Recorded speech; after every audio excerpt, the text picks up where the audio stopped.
پھر اللہ نے ایک اور فضیلت رکھی رمضان کی، جو رمضان میں مرتا ہے اس کا حساب کوئی نہیں، اس کا حساب چل بھائی چھٹی کر۔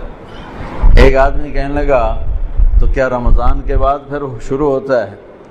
میں نے کہا اللہ جیسا کریم شہنشاہ وہ ایسا نہیں ہے کہ ایک دفعہ معاف کر کے آ کے چل ہوں دوبارہ آ جائے۔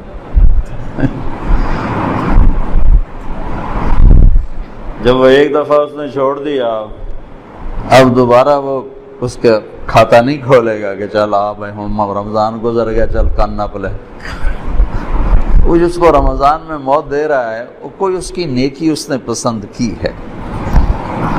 اور نور جہاں مرحوم جب 27 رمضان کو اس کی موت آئی، میرا رب کہتا ہے میں شرک کو معاف نہیں کروں گا، باقی جسے چاہوں معاف کروں۔ میں اس کی صفائی نہیں پیش کرتا ہوں کہ وہ اس نے اچھی زندگی اچھی زندگی نہیں گزاری، لیکن میں اللہ کی رحمت کو بیان کرتا ہوں کہ جو ہم اپنے آپ کو صرف جنتی سمجھتے ہیں، باقی سارے جہنم میں صرف میں ہی جنت جامنا اور کیا نہیں جامنا۔ لوگ کہنے کہ لو جی وہ نور جہاں رمضان میں مر گئی، 27 رمضان کو مر گئی، میں کہوں اللہ تے مقدمہ کر دے بھئی یہ تو کی تھی۔ ارے بے وقوفو، میرا اللہ کہہ رہا ہے میں شرک معاف نہیں کروں گا، باقی جسے چاہوں معاف کروں۔ شہنشاہ ہے اللہ کی قسم، اس کا معاف کرنا بھی حق ہے، اس کا پکڑنا بھی حق ہے، اس کا دینا بھی حق ہے، اس کا لینا بھی حق ہے، اس کا مارنا بھی حق ہے، اس کا جلانا بھی حق ہے، اس کا اٹھانا بھی حق ہے، اس کا گرانا بھی حق ہے، اس کی عزت دینا بھی حق ہے، ذلیل کرنا بھی حق ہے، بیمار کرنا بھی حق ہے، صحت دینا بھی حق ہے، فتح دینا بھی حق ہے، شکست دینا بھی حق ہے، بلند کرنا بھی حق ہے اور پست کرنا بھی حق ہے۔ اس کا نام بھی حق ہے، اس کی شریعت حق ہے، اس کی جنت حق ہے، اس کی وحی حق ہے، اس کا محبوب حق ہے، اس کے سوا حق ہے کہاں؟ جس ہو جائے معاف۔ نور جہاں کا جرم تو تھوڑا تھا، گاتی رہی، وہ جو 100 آدمیوں کو قتل کرنے والوں کو اللہ نے کہا جاؤ میں نے معاف کیا۔ بخاری شریف کی روایت، 100 آدمیوں کا قاتل کر جاؤ معاف کیا۔ تو ایک رمضان کی اللہ نے دولت یہ رکھی ہے کہ اس میں مرنے والے کی اللہ تعالیٰ قبر کا حساب کو نہیں تو اگلے حساب یہ اللہ معافی کر دے گا انشاءاللہ۔ تو بھائیو، رمضان کی تیاری میں ہے چند چیزیں جو رمضان کی رحمت کو روک لیتی ہیں۔ ایک شراب کی عادت رمضان کی رحمتوں کو روک دے گی، ایک ماں باپ کی نافرمانی رمضان کی رحمتوں کو روک دے گی، ایک رشتہ داروں سے لڑائی جھگڑے یہ رمضان کی رحمتوں کو روک دے گی، ایک دل میں نفرت پالنا کسی کی یہ رمضان کی رحمت کو روک دے گی۔ اتنا روکے گی کہ لیلۃ القدر میں ساری دنیا کے مسلمانوں کی اللہ بخشش فرماتے ہیں، لیکن اعلان کرتے ہیں شراب پینے والا معاف نہیں ہوگا جب تک توبہ نہ کرے، ماں باپ کا نافرمان معاف نہیں ہوگا جب تک توبہ نہ کرے، رشتہ داروں سے لڑنے والا معاف نہیں ہوگا جب تک ان سے صلح نہ کرے، دل میں نفرت رکھنے والا معاف نہیں ہوگا جب تک وہ اپنی نفرت کو صاف کرے، دل کو صاف نہ کرے۔ یہ رمضان کی تیاری کے لیے میں بہت تھکا ہوا تھا، لیکن شاید آج تراویح ہو یا کل ہو تو ضروری سمجھ کے بھائیو آپ سے بات کر رہا ہوں۔ اللہ مجھے بھی ہوش و سلامتی دے، میں بھی ان چیزوں میں ہمیشہ اپنے آپ کو شامل کر کے آپ سے بات کیا کرتا ہوں۔ تو جیسے حج پہ لوگ جاتے ہیں تو معافیاں مانگتے ہیں، بھائی معاف کری میں حج تے جا رہے ہیں، اس سے زیادہ ضروری ہے رمضان۔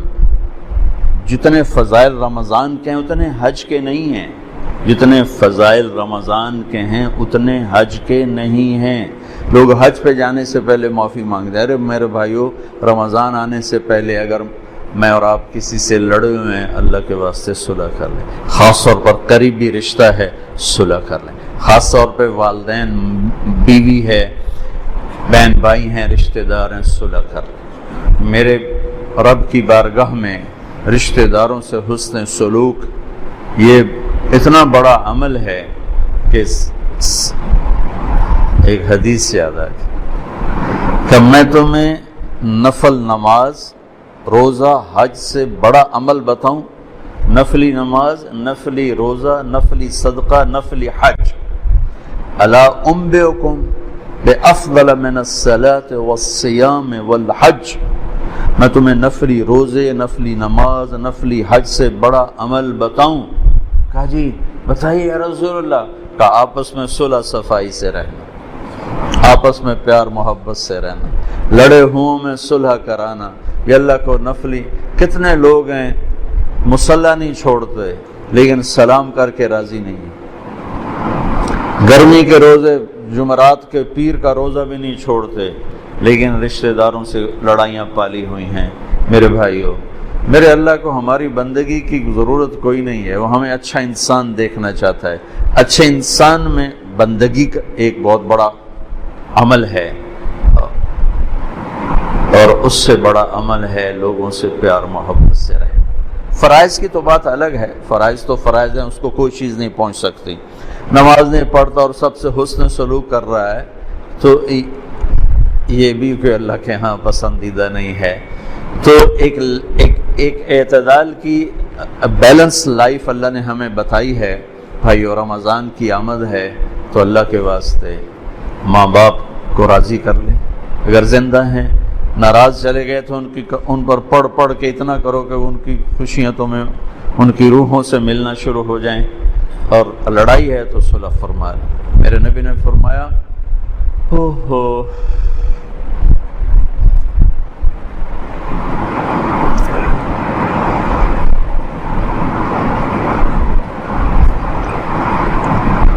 میری ماں ہوتی، میں عشاء کی نماز کے مصلی پہ سورۃ فاتحہ پڑھ رہا ہوتا اور میرے گھر سے آواز آتی محمد، تو میں نماز توڑ دیتا، فرض نماز کا میں نماز توڑ دیتا. اور جب آخری رات ہوتی ہے تو اللہ تعالیٰ فرماتے ہیں میرے بندوں کے دن کے روزے اور رات کی نماز پر میں نے سب کی بخشش فرما دی. انطلقوا مغفورا لکم، جاؤ میں نے تمہیں معاف کیا، تمہارے سب اللہ تعالیٰ نے بخش دیے. یہ رمضان کی برکت سے اللہ نے اس امت کو یہ دولت نصیب فرمائی. جو پہلے امتوں کو یہ دولت نصیب نہیں تھی، ان کا روزہ بھی مشکل تھا اور ان کا اجر بھی ایسا نہیں تھا کہ جنت مزین کی جا رہی ہو اور مخلوق دعا کر رہی ہو اور شیطان قید ہو جائیں اور جنت کے دروازے کھل جائیں اور جہنم کے دروازے بند ہو جائیں، اور اللہ تعالیٰ روزانہ جنت کو تیار کرے کہ میرے بندے آ رہے ہیں، تو تیار ہو جا، میرے بندے آ رہے ہیں. یہ اس امت کے لیے یہ دولت رکھی گئی. اور اللہ کو ہماری بھوک پیاس نہیں چاہیے، یہ ہر عمل ہمارے فائدے کے لیے، ہر عمل ہمارے فائدے کے لیے.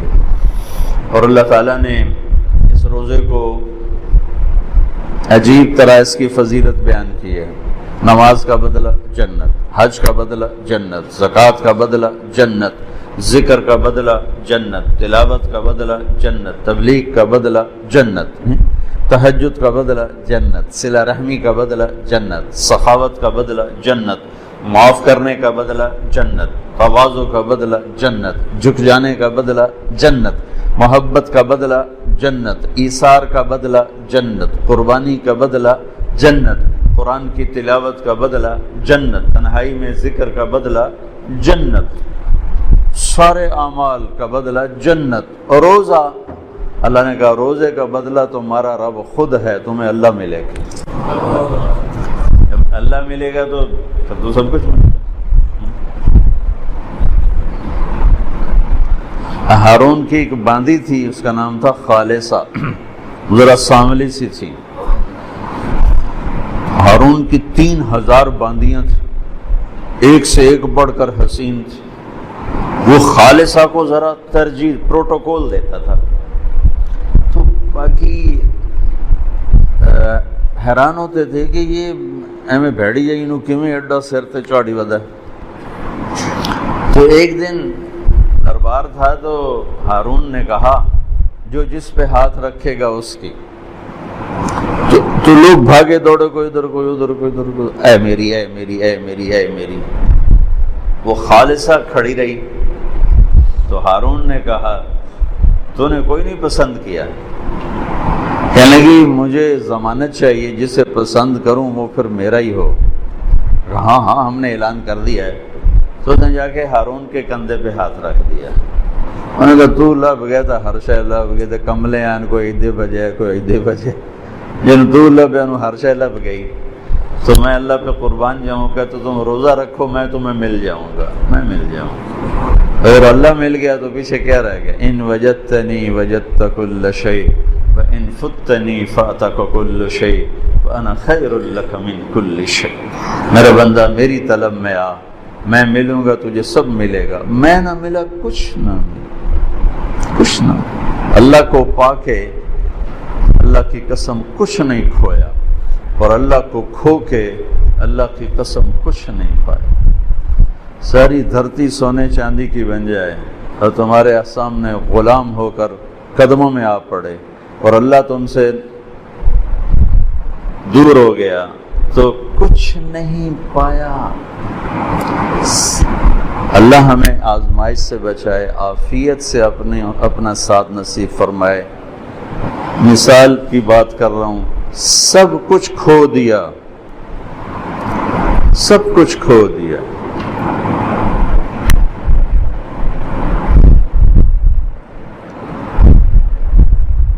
اور اللہ کو پا لیا تو اللہ کی قسم کوئی گھاٹے کا سودا۔ میرے نبی کے نواسے نے اپنا سب کچھ کھو دیا، جان، مال، اولاد، نیزوں پہ سر چڑھ گئے۔ کبھی کسی نے یزید کو شاباش دی، شمر کو شاباش دی، سب کچھ کھویا پر اللہ کو پایا۔ آج تک انہی کے سر پہ عزت کا تاج ہے۔ ان کو شہید کرنے والوں نے دنیا کا سب کچھ پا لیا، اللہ کو کھویا۔ آج تک زمین آسمان کی لعنت ان کی قبروں پر بھی برس رہی۔ روزے کا بدلہ اللہ خود ہے۔